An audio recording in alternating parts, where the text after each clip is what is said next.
د پاکستان فوج غزا کې د اسرائیل له لوري د طاقت په استعمال کې د بیګناه وګړو په ځاني زیان سخت اندېښنې ښودلې او پوځي سرلښکر وایي چې د فلسطین ولس ته د پاکستاني قام بشپړه سفارتي اخلاقي او سیاسي مرسته ترلاسه ده. د ایس پی آر له مخې د پاکستان د فوج د کور کمانډرانو 280مه غونډه د 9 پروز د فوج د سرلښکر جنرال عاصم منیر په مشرۍ کې شوې ده چې پکې د فلسطین په وضعیت پاکستان ته د غیر ملکیانو په ویستلو او د سمګلینګ د مخنیوي په چارو غور او باسونه شوي دي. د فوج ویان د ادارې په خپل بیان کې ویلي چې د غونډې ته وینا کې جنرال عاصم منیر زیاته کړه چې پاکستان به د فلسطین د کشالي د دایمي خواري او د مسلمانانو په مقدسو مقاماتو د غیر قانوني قبضې ختمول لپاره د اصولي دریځ خپل ملاتړ ته دوام ورکوي. د اسرائیل او حماس د جګړې پیل کېدو نه راپدې خوا چې پکې دواړو لورو ته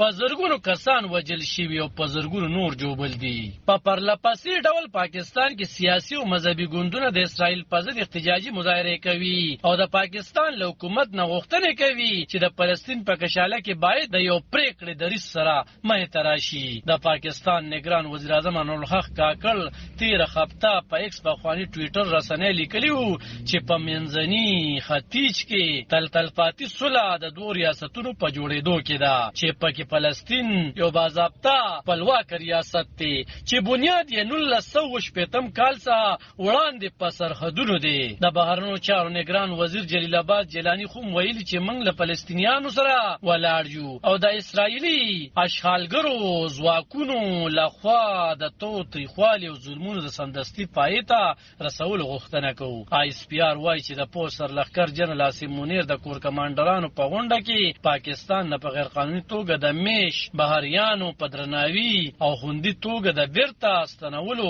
وینا کړې ده. بیان کې راغلی چې د کور کمانډرانو غونډه کې د روان کال د لومړي نومبر نه په عمل کې په غیر قانوني توګه د میش ټولو بهرنیو وګړو د ویستل کېدو په اړوند د مرکزی حکومت د پریکړې بشپړ ملاتړ ښودل شوی دی. د پاکستان حکومت د روانې میاشتې په 3 نیټه ویلي وو چې په خیوات کې غیر قانوني میش غیر ملکیان د نومبر تر لومړۍ نیټې وخت لري چې په خپله خوښه خپلو خیوادونو ته لاړ شي. هغه دعوه کړې وه چې افغانان په پاکستان کې په ترهګرۍ کې ککړ معلوم شوي دي. د ملګرو ملتونو کارپوهانو د 9 پروز ویلي چې پاکستان باید زر تر زر افغانستان ته د 1.3 میلیونو افغانانو د بیرته ستنولو